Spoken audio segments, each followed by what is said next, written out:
Ei, gente, estão me ouvindo? Olha nós aqui outra vez.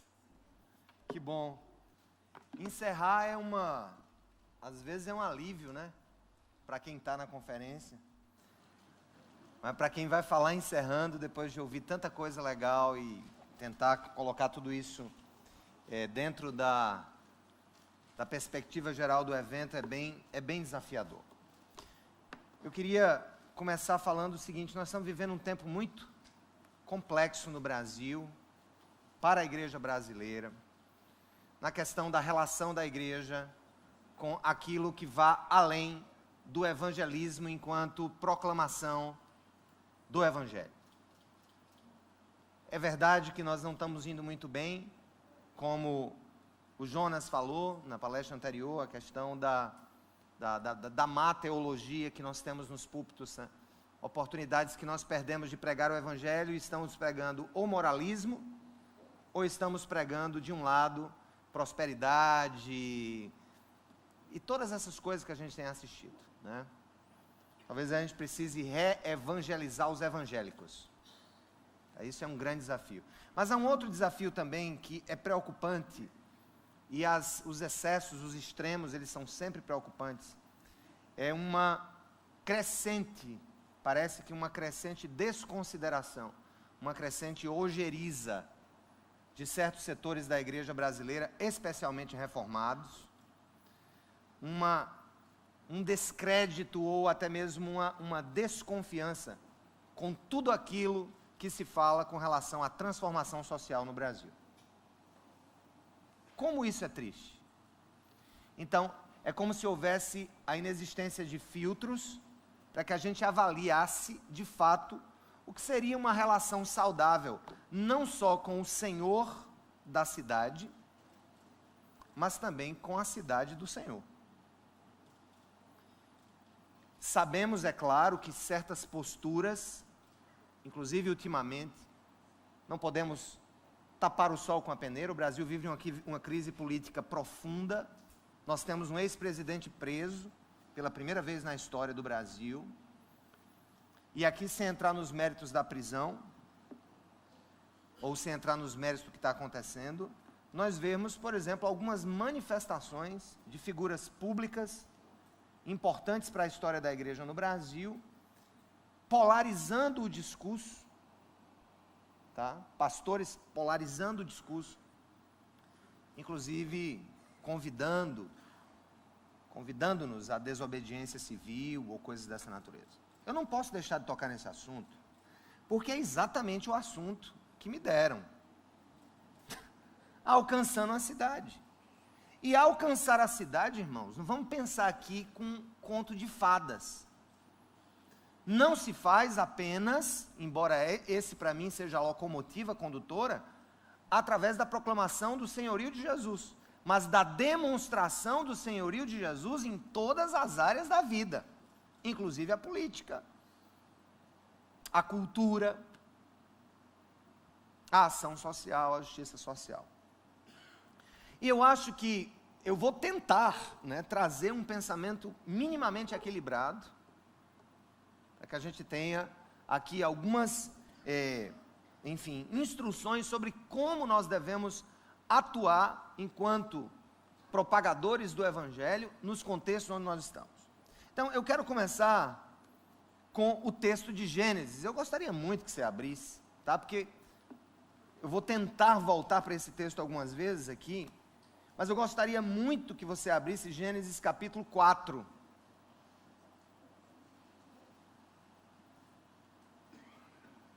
A partir do verso 17. Gênesis 4, a partir do verso 17. E nós vamos até o 24. Gênesis 4, 17. Vamos começar pelo começo, literalmente. Todo mundo achou? Então, nós vamos ver aqui, me escutem, a descrição da primeira cidade bíblica, ou da primeira cidade segundo a Bíblia. A primeira organização social chamada de cidade. Nós vamos ver aqui, nesse texto, algo que nos ajuda muito a pensar sobre a cidade e as tensões entre o evangelho e a cidade e o evangelho, a igreja e a cidade e a igreja. Caim teve relações com a sua mulher, e ela engravidou e deu à luz a Enoque. Depois Caim fundou uma cidade, a qual deu o nome do seu filho Enoque. A Enoque nasceu Irade, Irade gerou Meljael, Meljael a Metusael, e Metusael a Lameque. E observem agora, Lameque tomou 2 mulheres, uma chamava-se Ada, a outra Zilá. Ada deu à luz Jabal, que foi o pai daqueles que moram em tendas e criam rebanhos. O nome do irmão dele era Jubal, que foi o pai de todos os que tocam harpa e flauta. Zilá também deu à luz um filho chamado Tubal-Caim, que fabricava todo tipo de ferramentas de bronze e de ferro. Tubal-Caim teve uma irmã chamada Naamá. Disse Lameque às suas mulheres, Ada e Zilá, ouçam-me, mulheres de Lameque, escutem minhas palavras. Eu matei um homem porque me feriu, e um menino porque me machucou. Se Caim é vingado 7 vezes, Lameque o será 77 vezes. Olha só. O que é o evangelho?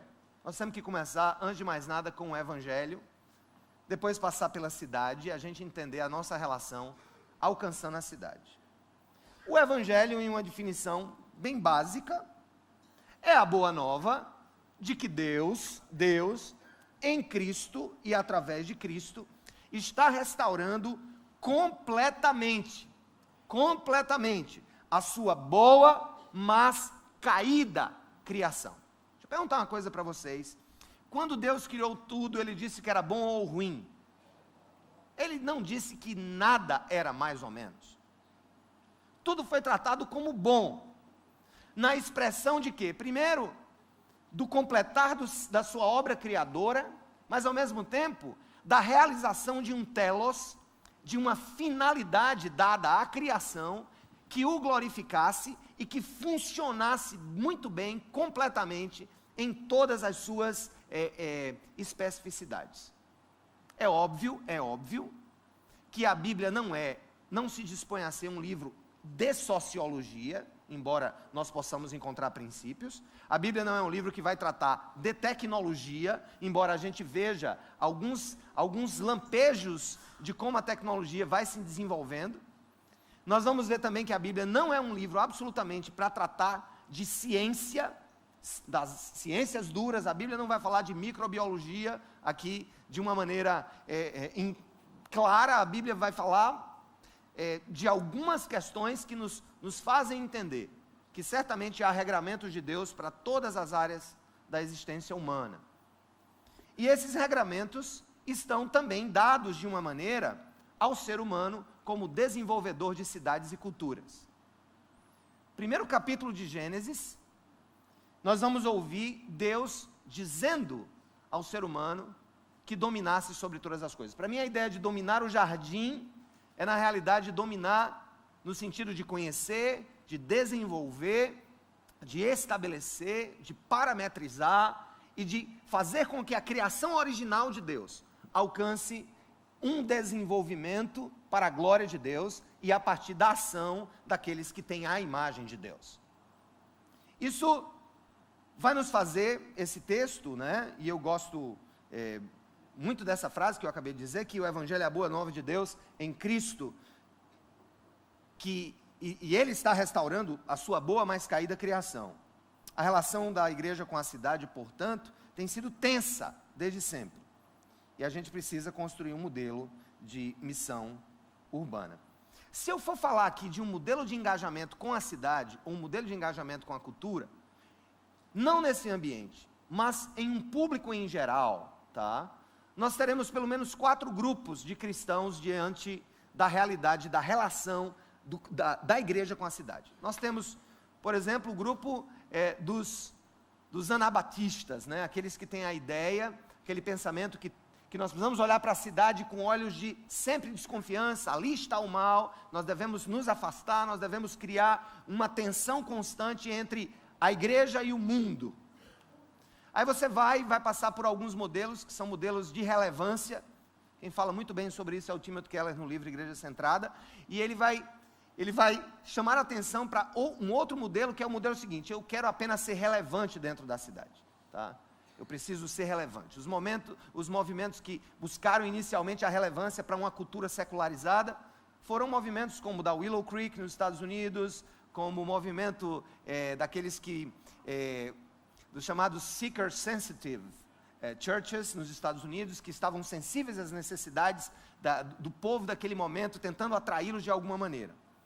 Há um terceiro modelo também, que é um modelo mais luterano, que é a ideia de que há dois reinos, e que Deus gerencia esses dois reinos, o reino da natureza e o reino da graça, tá? O reino da graça que nos diz que Jesus Cristo está nos redimindo, e que Jesus Cristo está resolvendo o problema do pecado, e que nós temos na realidade que, de alguma maneira, como igreja, está focados nessa realidade desse reino de cima, nesse reino celestial, nesse reino de Deus que está sendo construído em Cristo. E ele vai dizer que a relação da igreja com a sociedade deve ser através simplesmente do direito natural. É bem complicado a gente trazer e traçar essas coisas, mas eu não queria ser superficial a falar para vocês, eu não queria ser simplista e dizer que isso é uma coisa simples, o que nós vamos falar. É muito fácil você pegar 50 minutos e empurrar qualquer coisa na cabeça de quem está ouvindo, sem que ela meça as consequências. E é um modelo que se atribuiria mais a João Calvino, e que se atribui ao neocalvinismo holandês, em Abraham Kuyper e todos os seus seguidores, é o chamado transformacionalismo. É a ideia de que, não, a igreja deve se envolver, ou o cristão deve se envolver com todas as esferas da sociedade, buscando a redenção de todas essas áreas. Eu posso até aqui dizer que os preletores, alguns dos que falaram antes de mim, né, como o Mas, que ele vai falar, como também o Renault vai falar que a igreja tem que estar onde há coisas não redimidas, tá? Eu penso que o Renault tem esse mesmo pensamento. É um pensamento mais ou menos com o qual eu me filio, e eu entendo, eu percebo, a partir da Escritura, a partir da minha própria consciência, que de fato, se nós somos um povo redimido por Deus, e a nossa missão é fazer o que Jesus fazia na realidade,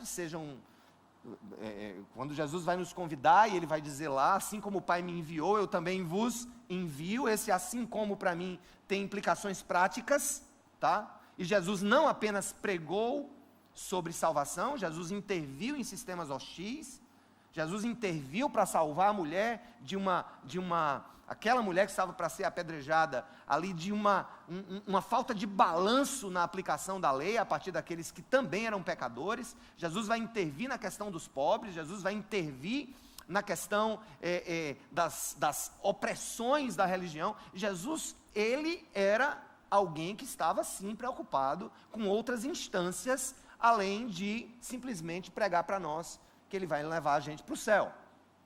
Então, essa é a minha percepção pessoal, e eu vejo aqui, nessa ideia da cidade, por exemplo, primeira coisa que a gente tem que olhar para a cidade na Bíblia, e essa primeira cidade, eu escrevi aqui, uma das nossas primeiras impressões, quando a gente vai ler esse texto, que eu li com vocês, poxa, uma cidade que o cara disse que matou uma criança, porque a criança machucou ele, ou pisou no pé dele, que o cara matou outro porque o feriu.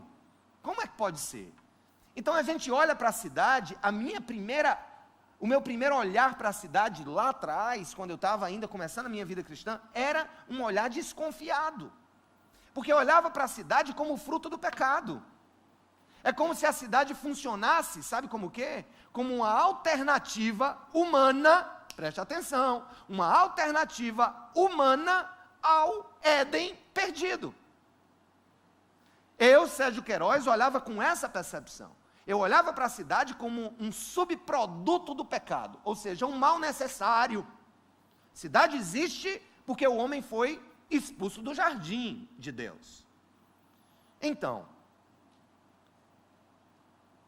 confesso que por muito tempo eu guardei na mente e no coração essa impressão. de que a cidade é intrinsecamente má, em razão de ter sido fundada.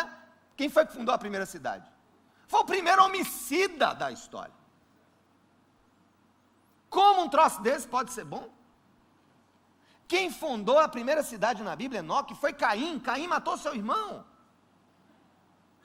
Como algo que é fundado por um homicida, tá? Na minha cabeça, eu penso que na minha infância espiritual, eu pensava assim, poxa, então eu tenho mesmo é que olhar para a cidade com desprezo, como um mal necessário, aproveitando o mínimo possível daquilo que me faça bem, mas não, a minha fé não pode ser pensada nesse contexto, tá?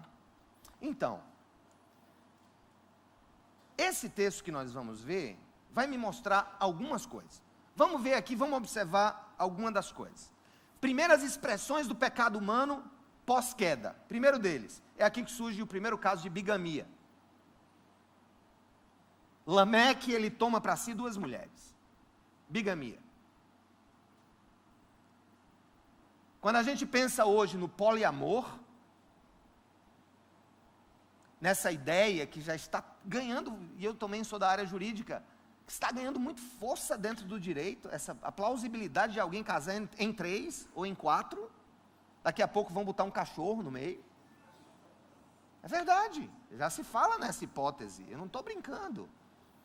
Quando a gente olha para o quadro hoje, a gente diz assim, pô, nossa, que absurdo. Mas nós temos que ver lá atrás, que já havia sinais, né, de uma tentativa de tornar plausível uma relação poliafetiva. Digo e repito, se eu olho para o propósito original de Deus, Deus vai ter um homem e uma mulher, e eles vão formar uma só carne, ali é uma família, ali é o projeto de Deus, um homem e uma mulher. Aí Lameque resolve botar uma terceira pessoa aqui. Tá. Então nós vemos na cidade o primeiro caso de bigamia. Segundo, primeiro caso de violência urbana. Lameque matou um homem porque o feriu. E aqui nós vamos ver o seguinte, a violência urbana, enquanto troca, veja bem, enquanto troca de, aquela história, o cara vai me matar, eu vou matar ele, né? Ou eu estou roubando aqui, o cara vem e resiste, eu vou e mato ele. A gente entra, gente, não só, hoje o Brasil não está vivendo só a violência, ele está vivendo a banalização da violência. Antigamente, para você estar seguro no sinal, se você fosse roubado, era levantar a mão para cima, dar tudo que a pessoa está te pedindo, e aquele cara iria sair com os seus troços, iria preservar a sua vida. Hoje nós ouvimos casos, relatos muitos e múltiplos, que a simples mão para cima, tire tudo que você quiser da minha vida, não tem servido em alguns casos. As pessoas, depois que lhe tiram tudo, elas ainda tiram a sua vida. É a banalização da vida. Nós vemos aqui Lameque banalizando a vida. Uma criança machucou ele e ele matou a criança. Nada muito diferente do que nós temos vivido hoje, tá? Mas nós vemos também algumas coisas muito interessantes. Olha o que Caim vai dizer, o que Lameque vai dizer. Olha, se Caim foi vingado 7 vezes, o seu antepassado, o seu bisavô, eu vou ser agora vingado 70 vezes 7, ou 77 vezes. Esse texto parece passar assim desapercebido, mas observem que quando Caim matou Abel, Caim teve medo, né, de ser morto, e Deus disse, olha, quem matar Caim, que matou Abel, será vingado 7 vezes. Isso é palavra de Deus, para que se evitasse a violência contra a imagem de Deus. Aquilo não poderia ser perpetuado. A imagem de Deus continuava em Caim, olha que coisa. A imagem de Deus continuava naquele primeiro fratricida, aquele primeiro cara que matou alguém da família, ele matou o seu próprio irmão. Mas Deus disse, quem matar Caim será vingado 7 vezes. Então o que é que Deus está dizendo ali? Enquanto Deus está trazendo a importância da imagodei sobre aquele cidadão, e aquela história certamente foi ouvida pelo seu bisneto Lameque, o que é que Lameque vai fazer? Agora ele vai se posicionar no lugar de Deus, e vai dizer assim, mas quem matar Lameque agora será vingado 77 vezes. Lameque cria agora um sistema de autoproteção e de autojustificação para a sua iniquidade. Eu vejo aqui como a primeira tentativa que eu chamaria de afastabilidade da jurisdição. É você afastar a jurisdição de Deus sobre alguém, e eu mesmo crio a regra. Olha, é o seguinte, agora quem me matar vai ser vingado 77 vezes. O que é que eu vejo aqui? Um modo de tentar a Deus criando sua própria estrutura de justificação do mal. É isso que nós temos visto na cidade. Mas essa mesma cidade, irmãos, irmãs, é onde nascem Jabal, Jubal e Tubal-Caim. 3 nomes muito legais para você colocar nos seus trigêmeos. Porque Jabal, Jubal e Tubal-Caim, eles representam o quê? Eles representam o desenvolvimento do plano original de Deus, quando colocou o homem no jardim e disse: transforme esse jardim, intervenha nesse jardim.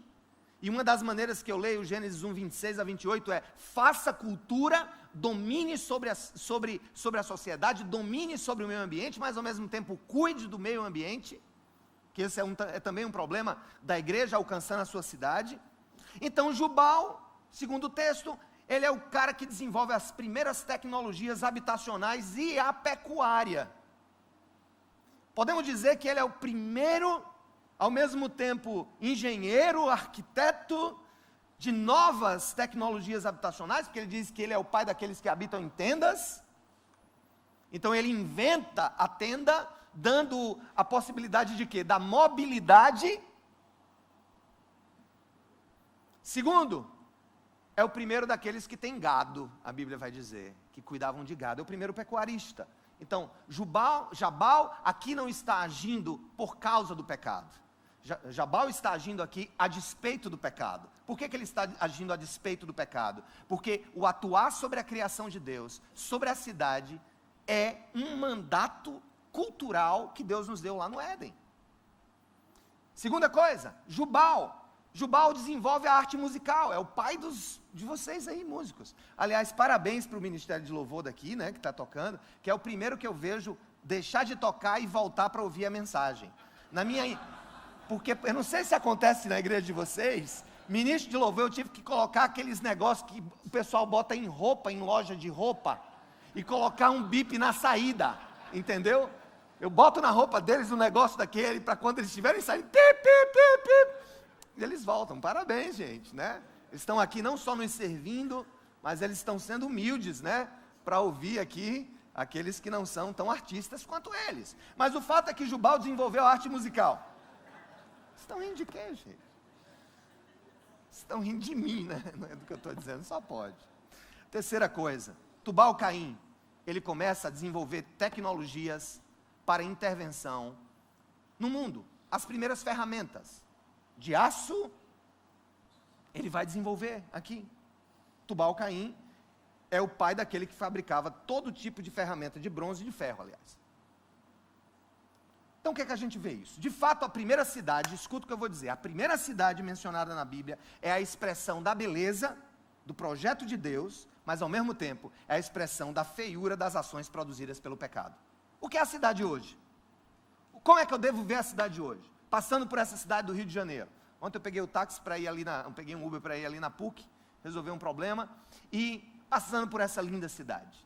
E eu junto com o cara do Uber, eu dizendo, pô, que cidade linda, cara. Que cidade linda, né? Que coisa maravilhosa. Que coisa maravilhosa. Deus chegou e parece que botou assim, o dedo do artista, aquele, assim, eu vou fazer o Rio de Janeiro, tá? Para encanto das nações, para encanto das pessoas. Mas ao mesmo tempo, a gente teme o que? Essa linda cidade que se desenvolveu, que criou seus túneis, que criou seu jeito de ser, seu jeito carioca de ser, né? Essa mesma cidade, ela sofre e sangra por causa da violência urbana. Então ela é o quê? Ela é a expressão da beleza, do projeto de Deus para a cidade, mas ao mesmo tempo, ela é a expressão da feiura do pecado, que afeta todas as coisas. Eu tenho que entender isso, inclusive a sua igreja, se você não sabe. Sua igreja é bela naquilo que ela reflete o projeto de Deus, e ela é feia nos pecados eclesiásticos que você cultiva como bichinho de estimação. Então, o pecado afetou tudo. O pecado afeta tudo. Mas a graça de Deus também tem afetado tudo.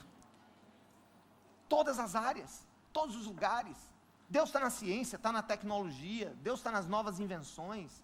Poxa, que coisa incrível. Eu viajei, fiz uma viagem para a Ásia, eu viajei pela primeira vez naquele Airbus de primeiro andar. Aí a gente fica naquela, esse bicho sobe mesmo, ele consegue, né?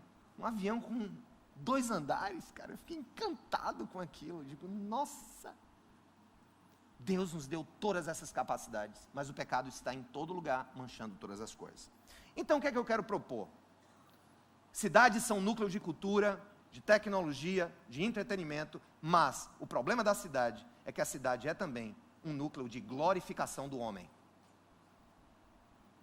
E é quando o homem quer ser glorificado na cidade pelas suas próprias escolhas, por criar seus próprios conceitos de justiça. Hoje a gente está vendo exatamente isso, cara.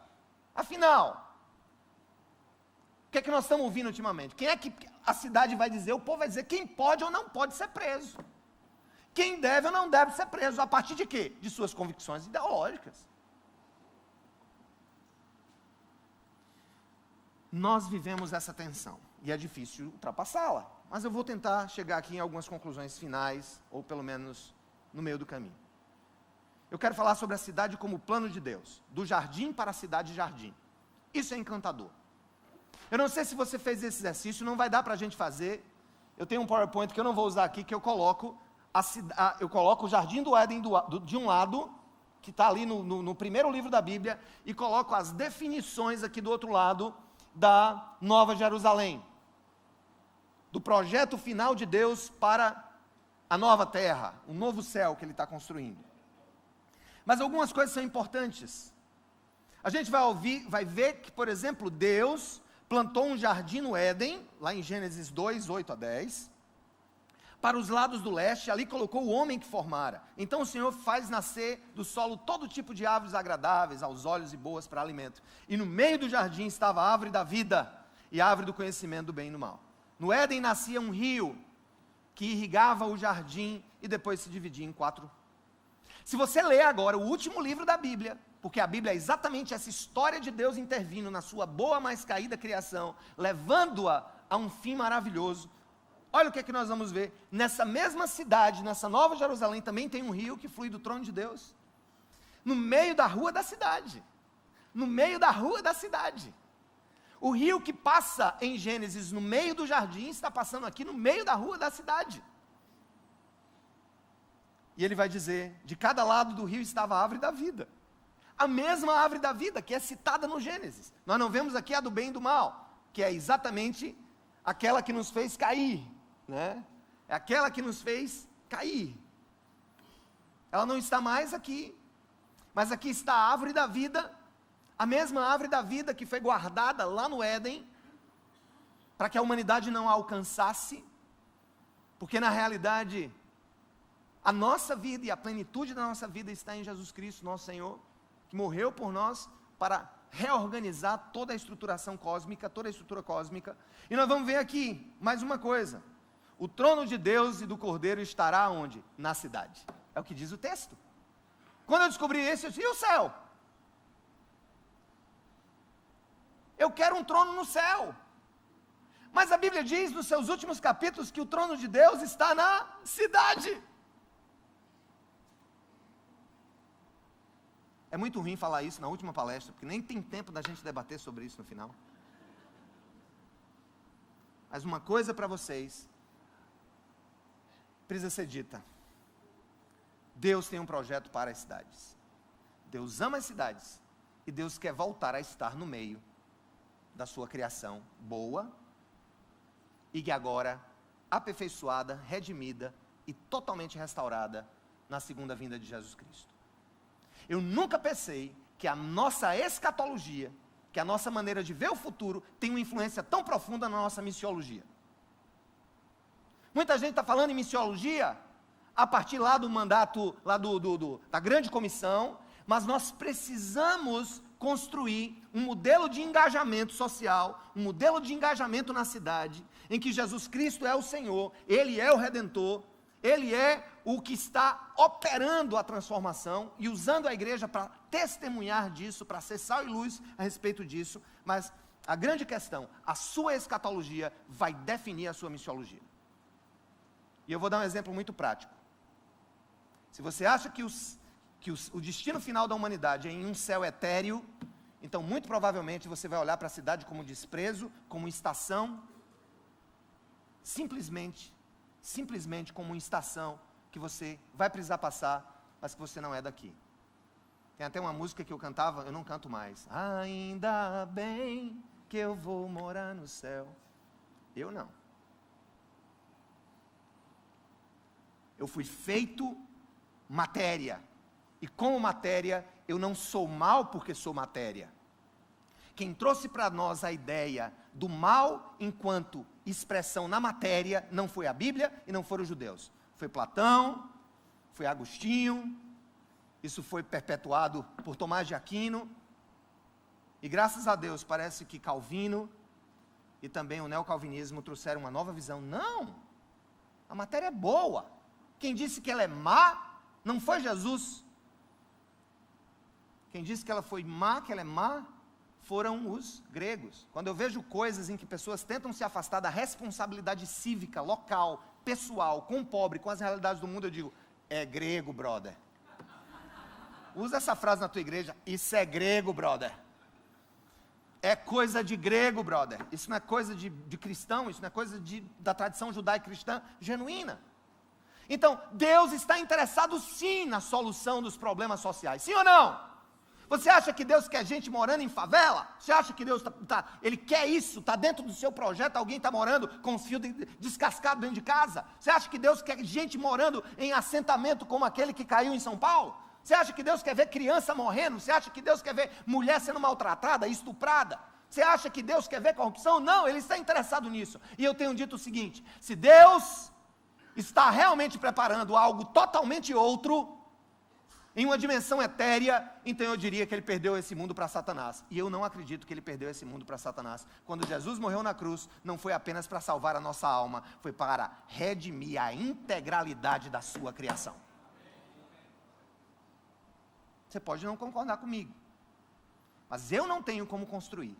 Me perdoem, eu não posso ser hipócrita. Eu não tenho como construir um modelo de engajamento com a cidade, com a pobreza, se eu desprezo a convicção de que Deus está transformando esse mundo caído. Aí nós vamos entrar exatamente nas idolatrias, nas ideologias, que daqui a pouco eu quero falar, finalizando a minha participação com vocês. Então o que é que a gente precisa fazer? A gente precisa lutar pela paz da cidade, pelo shalom da cidade, para que Deus seja visto em todas as áreas, em todas as dimensões da nossa ação. Esse conceito de engajamento a partir do desejo de ver a shalom, quando a gente faz assim, Shalom Adonai, a paz do Senhor, essa frase que muita gente decora quando vai visitar Israel, ela se esvazia apenas na ideia de uma saudação. Não é assim? A paz, irmãos. Deus te abençoe. É uma saudação. Nós transformamos a paz do Senhor em uma saudação. Mas no pensamento judaico, Shalom significa plenitude. Shalom é exatamente a ontologia do Éden. É a essência do Éden, é a essência da criação original, onde tudo funcionava como Deus intencionou que funcionasse, onde tudo acontecia como Deus intencionou que acontecesse, onde as relações sociais eram perfeitas, onde as relações do homem consigo mesmo eram perfeitas, a relação dele com o Criador era perfeita, e a relação dele também com a ecologia do Éden era perfeita. Essa shalom se quebrou com o pecado. Então nós devemos lutar para que essa shalom de Deus seja estabelecida. E há um texto muito bonito lá em Jeremias 29, 4, 7. Não precisa abrir, apenas copias que quiser para você verificar depois. Jeremias 24, de 4 a 7. Ele diz assim: assim diz o Senhor dos exércitos, o Deus de Israel, a todos os exilados, que deportei de Jerusalém para a Babilônia. O que é que significa Babilônia e Jerusalém, gente, no imaginário do Velho Testamento? Jerusalém significa a cidade de Deus, a cidade da paz, não é verdade? A cidade onde Deus habita, onde está o seu templo, E o que é que representa a Babilônia? A idolatria, a distância, o desprezo à vida humana, o desprezo à vida, enfim, das pessoas, a desordem cultural, digamos assim. Aí Deus manda exatamente o seu povo de Jerusalém para a Babilônia. É como se, de uma maneira, no meu entendimento, simbólica, Deus quisesse dizer para a igreja, tudo bem, se você acha que o contexto eclesiástico é Jerusalém, você precisa ir para a Babilônia. E a Babilônia é exatamente o Rio de Janeiro. A Babilônia é exatamente João Pessoa, minha linda cidade. A Babilônia é exatamente Dubai, é exatamente Los Angeles, é exatamente a sua cidade na Escócia, Edimburgo. Ali é a Babilônia. E Deus manda a igreja dele à Babilônia. Não cria a ilusão. A verdadeira Jerusalém não chegou. Mas eu posso lançar as sementes dela, regar as sementes dela na Babilônia. Olha o que Deus vai dizer a Jeremias. Presta atenção. Deportei para a Babilônia. E ele diz, construam casas e habitem nelas. Plantem jardins e comam dos seus frutos. Plantar jardim na Babilônia. Plantem jardins. Eu fico pensando, plantem árvores aqui, né? Plantem árvores em São Paulo, plantem árvores, cuidem do meio ambiente, façam isso. Aí ele vai dizer, casem-se e tenham filhos e filhas. Não tenham medo de ter filho e filha. A gente diz, eu não vou ter filho, porque esse mundo cruel, tenha filho e filha. Continue o projeto de Deus. Escolham mulheres para casar-se com seus filhos, e deem as suas filhas em casamento, para que também tenham filhos e filhas. Multipliquem-se e não diminuam. Deus fez a igreja para crescer na Babilônia, e não dentro da sua estruturazinha. Vá para a Babilônia, multiplique-se, não diminuam. Aí ele vai dizer, busque a prosperidade da cidade para a qual eu os deportei, e orem ao Senhor em favor dela. Olha o que Deus vai dizer, porque a prosperidade de vocês depende da prosperidade da Babilônia. Gente, não há nada mais transformador do que a ideia de que eu sou um instrumento da Shalom de Deus, a minha igreja é um instrumento da Shalom de Deus, na minha Babilônia particular. No meu processo de engajamento com a minha Babilônia particular. Brother, I'm so sorry about you. You are just picking some words. I love you anyway. Olha só. Então o que é que nós precisamos fazer para lutar pela Shalom? Primeiro, precisamos lembrar dos pobres, órfãos e demais vulneráveis. O tema da pobreza na Bíblia está em todo lugar. Basta você se virar para ouvir. Mas daqui a pouco, cuidado, viu?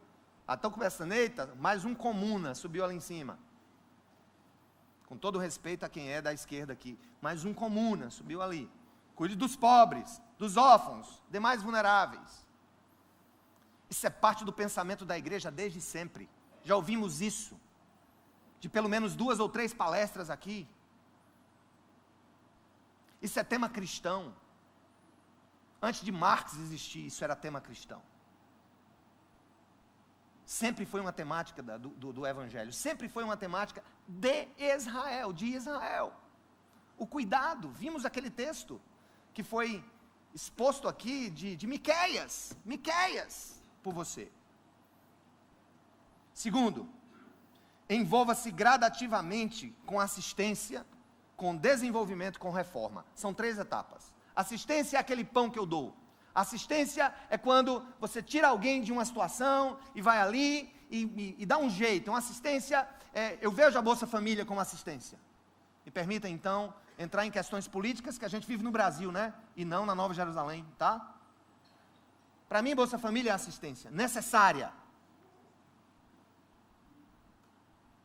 Necessária, porque tem gente que você não conhece, que realmente está passando fome.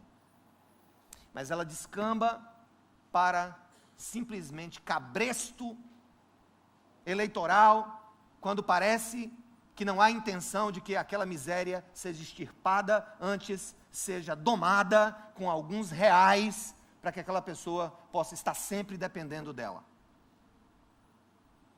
É por isso que a igreja, então, tem que pensar em desenvolvimento.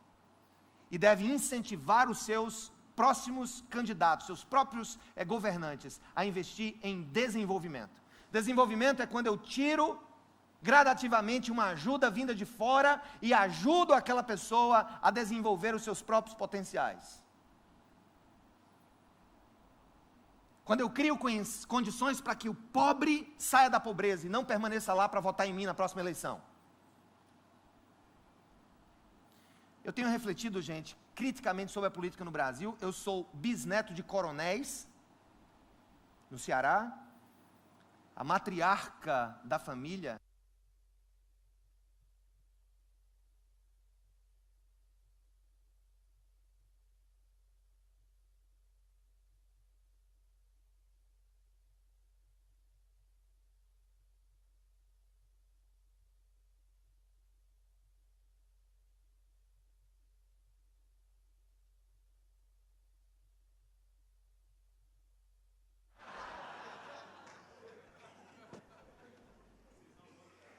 só por isso vocês vão ficar mais aqui 1 hora.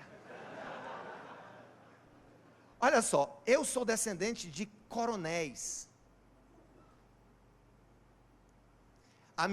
A bisavó do meu avô, ela colocou Lampião para correr do Ceará com os seus filhos. Eu sei o que é voto de cabresto das oligarquias nordestinas. Eu sei o que é voto de cabresto. Eu sei o quanto o Nordeste do Brasil sofreu pelas oligarquias. Mas trocaram o pedaço de terra, o presentinho no final de ano, uma partezinha da colheita, por uma bolsa.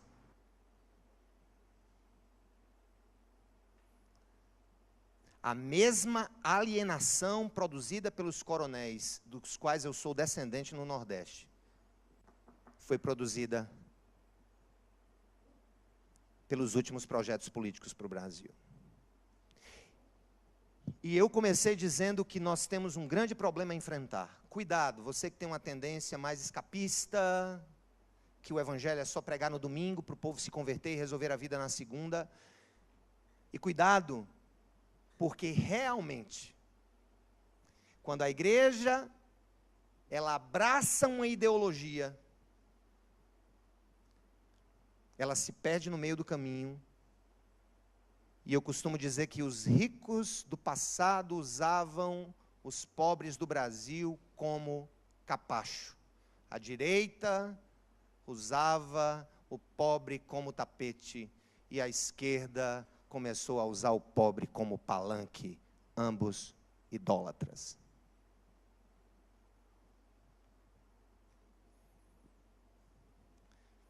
Envolva-se gradativamente com assistência, desenvolvimento e reforma. Deixa eu falar de uma coisa que nós fizemos. Nós temos um trabalho assistencial com moradores de rua há muito tempo na Cidade Viva. Começou em 2008. Toda semana na rua, pão, roupa, médico. Pão, roupa, médico. E o cara na rua. Pão, roupa, médico. E o cara na rua. Pão, roupa, médico. O cara na rua. Disse, temos que acabar com esse negócio. Vamos usar ciência, vamos pegar gente da área de assistência social, vamos criar um conceito. O que é que nós podemos fazer para tirar esse povo da rua? Tirar da rua. Precisamos promover algum desenvolvimento deles, não apenas uma assistência. Criamos um programa chamado 21 Dias de Restauração. Saímos catando morador de rua na cidade, conseguimos juntar 30. Levamos para o nosso centro de desenvolvimento de vida, a Casa do Oleiro, que antes funcionava apenas com projetos antidrogas, tratamento de dependentes químicos. Levamos 30 pessoas para esse lugar por 21 dias, 3 semanas. Aí fomos médicos, dentistas, educadores físicos e começamos a entender a vida deles. Por que você está na rua? Por que você está na rua? Por que você está aqui? Você quer sair daqui? 21 dias trabalhando o coração, pregando o evangelho, e eu vou dizer, viu? Expulsando o demônio. Se você acha que eu sou aquele cara que não acredita no transcendental, que eu sou um pregador da imanência. Não, Acredito no poder do Espírito Santo. Acredito que Jesus é a salvação. Acredito que Ele morreu na cruz. Acredito que Ele é a solução para todos os problemas do mundo, inclusive para a minha vida infiel. Acredito que não há outro caminho a não ser Ele. Mas acredito que Ele intervém na história. Acredito que Ele intervém na história. E Ele quer que nós intervenhamos na história. Sabe o que foi que nós fizemos? Durante esses 21 dias, juntei profissionais e empresários da cidade. Juntamos. Dissemos o seguinte: nós vamos ter que dar emprego para esse povo. Nós vamos preparar e dar emprego para esse povo. Cheguei para um cara que você fazia o quê? Eu era cozinheiro. Então nós vamos te requalificar, você vai entrar no negócio. E você, tal. E você, tal. Aí dois lá, a gente viu que tinha problemas mentais. Talvez não desse naquele momento para eles serem agregados. O que é que fizemos? Alugamos 2 casas no centro da cidade de João Pessoa. Fomos para a segunda fase do projeto. Levamos os 30 para lá. Estamos no meio de 3 meses agora de uma readaptação social. E posso dizer uma coisa para vocês. Dos 30 que nós levamos, certamente 20 não voltarão para a rua.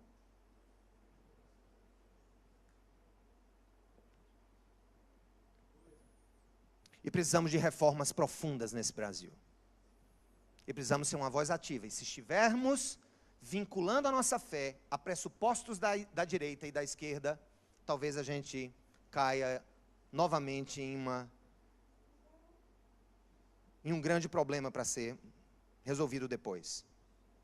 Outra coisa, como lutar para o envolvimento da cidade, da igreja com a cidade. Precisamos profissionalizar o bem. Repita isso comigo.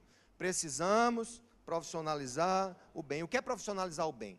A gente sai fazendo coisa, gente, às vezes pela boa vontade, nós inspiramos, mas nós não somos profissionais naquilo que nós fazemos. Sabe por quê? Porque a gente ama a exposição bíblica, mas despreza as ciências. Estamos num lugar confortável porque cuidaram da acústica desse lugar. Eu percebo com olhos muito simples, houve tratamento acústico desse lugar, para você não ter sono com a minha mensagem. Se bem que tem gente que já está dormindo.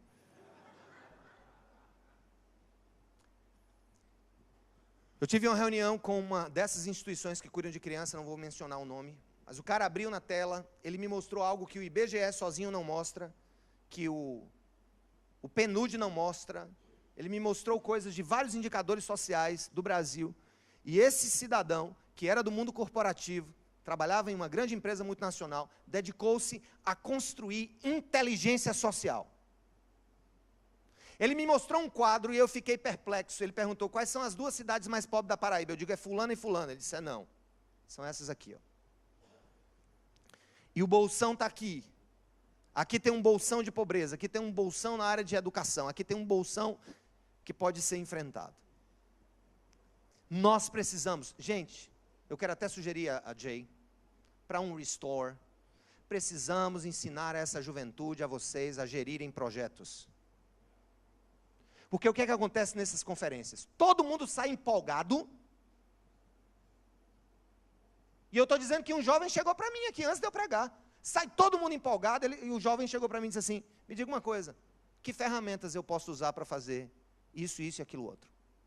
Gente, eu vou dizer uma coisa para você, eu amo a reflexão. Passei anos na faculdade. Foram exatos 16 a 45, dá o quê?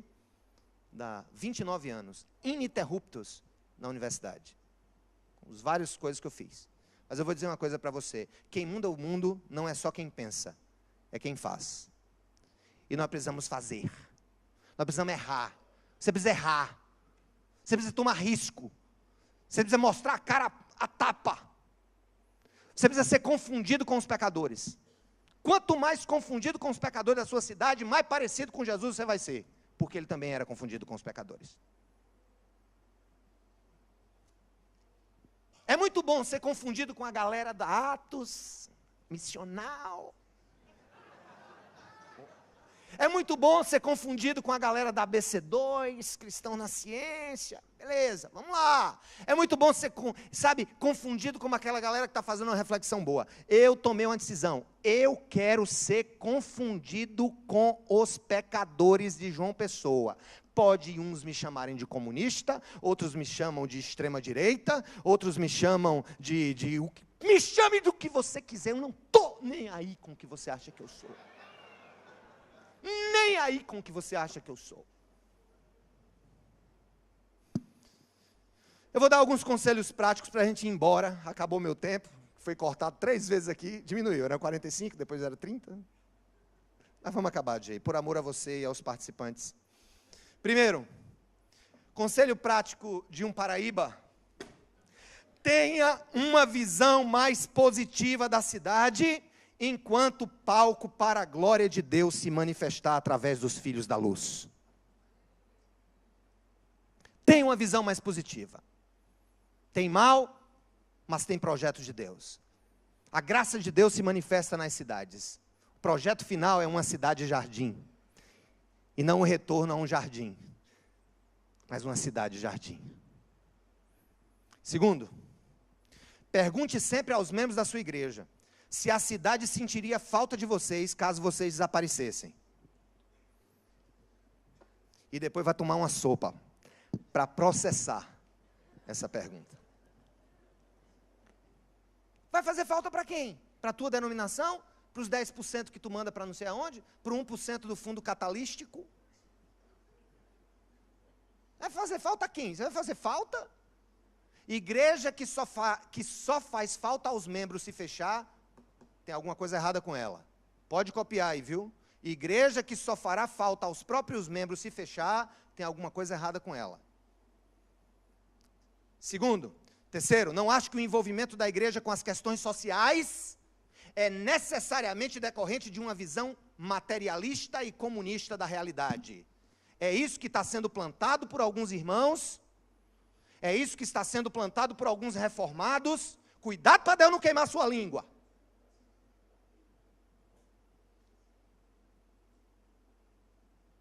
Cuidado.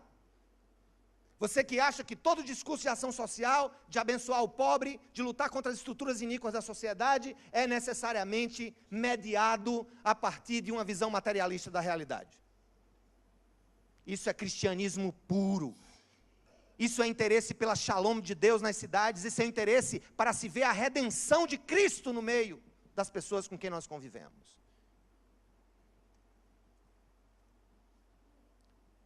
Mas quarto, esse vai para você. Por outro lado, não seja ingênuo a achar que a direita é uma expressão do perfeito amor de Deus pelo mundo. Você estará sendo tão infantil quanto a turma da primeira classe. É inadmissível um cristão achar que a solução para a bandidagem é a morte. Bandido bom não é bandido morto. Bandido bom é bandido restaurado, readaptado, transformado e dando testemunho de que Jesus Cristo é o Senhor para a glória de Deus Pai. Esse é o melhor dos bandidos.